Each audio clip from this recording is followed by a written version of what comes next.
Magandang araw mga kaibigan. So ito ang tanong. Ano ang reaksyon ng Pangulong Marcos Jr.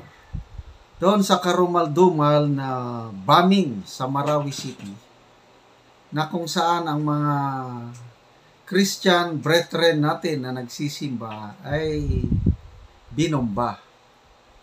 Sa ngayon po, 11 na ang confirmed dead. Then, more than 27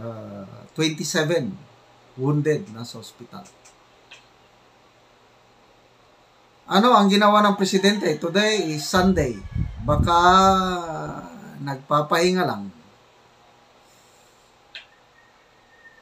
Itong presidente natin ito, napakahina talaga.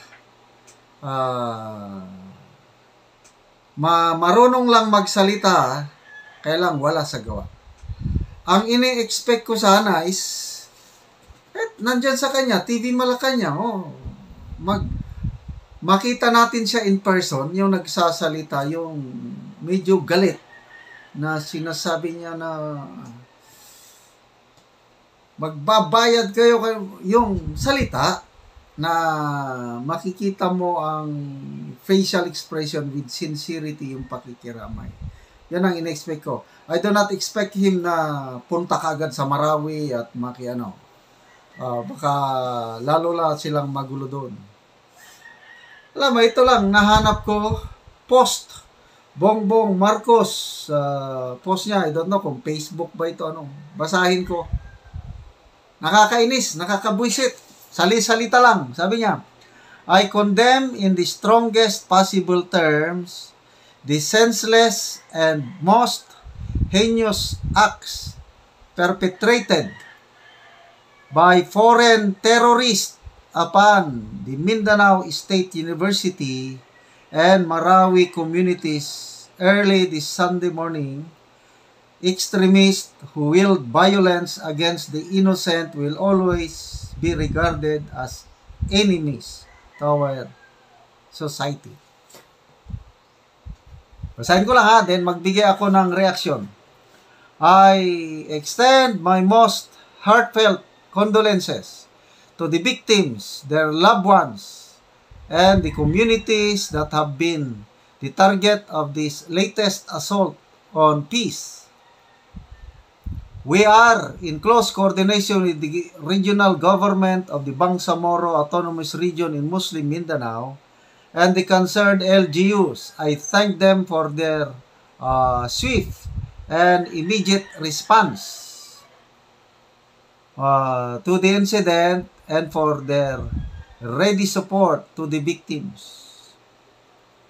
I have instructed the Philippine National Police and the Armed Forces of the Philippines to ensure the protection and safety of the civilians and the security of affected and vulnerable communities. Additionally, security personnel are also being deployed. As reports come in throughout the day, I enjoin all of us to remain calm, circumspect, and conscientious in our collective efforts to ensure that the horrific events of this morning are not further compounded by inaccurate, unvetted, and unofficial information. Rest assured, we will bring the perpetrators of this ruthless act to justice. Let us all keep the victims, their families, and our communities in our prayers. Yan. Post ng presidente natin na sobrang kumpiyansa. Ang tahimik na po ng Marawi panahon ni PRRD. Bakit? Dahil sa strong leadership niya. Ano kaya, Mr. President, kung kayo ang namuno ng 27 seats? I doubt kung nakaya niyong isulban. Dahil malayo kayo kay Tatay Digong. Nagsisisi ako kung bakit kita kinampanya, kung bakit kita binutuhan.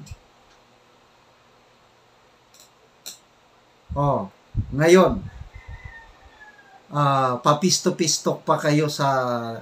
Remember, these are terrorists. Sabi mo, foreign terrorist. Anong kaibahan nitong foreign terrorist, Jemaya Islamaya? Anong kaibahan nila sa CPP, NPA na declared terrorist? Kaya nga meron tayong anti-terror law. Tapos may tapang ka pa, may tapang, anong tawag doon? May apog pa kayo na makipagpistok sa mga terorista, Mr. President. Yon pong pakikipagpistok nyo sa mga terorista is an insult to the men and women in uniform na nagbuwis ng buhay sa pakikipiglaban sa mga teroristang ito. Kaya tigilan nyo na yung papost-post nyo. Magpakita po kayo ng aksyon, Mr. President. Hindi yung ganyan, nasaan kayo ngayon? Sayang ang kapayapaan na nasimula ni PRRD na ngayon.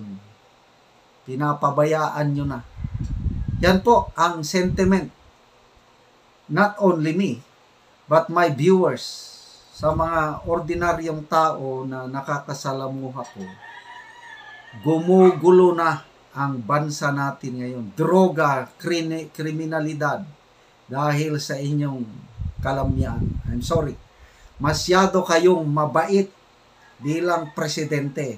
Halos hindi kayo magalit. Anong klaseng presidente kayo? You are leading 117 million Filipinos tapos hindi kayo marunong magalit? Magalit naman kayo paminsan-minsan. Walang masama sa mabait. Kaya lang puros na lang kayo mabait na tapos inaabuso na kayo ng mga nakapalibot sa inyo. Yes kayo ng yes. Hindi nyo kayang panindigan ang bumoto sa inyo. Lalo na doon sa yes ma'am ninyo. Kaya, yun na po. Ang dami na pong nadidismaya sa presidenting ito. So, I hope na hindi na ito yung sinasabi niya na let us, ano sabi niya?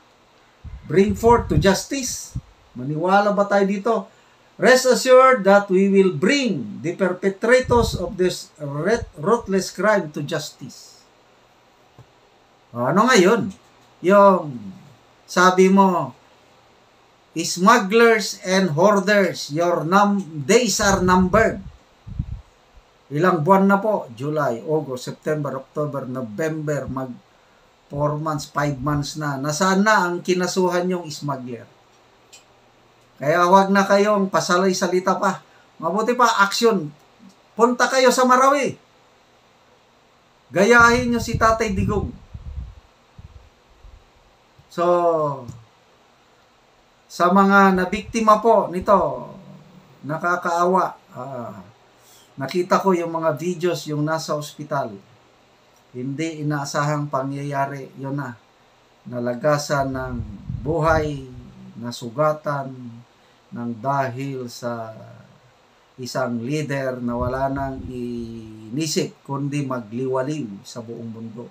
Kundi gumastos ng billions of intelligence and confidential funds na hindi natin alam kung saan napupunta o bakit nalusutan kayo.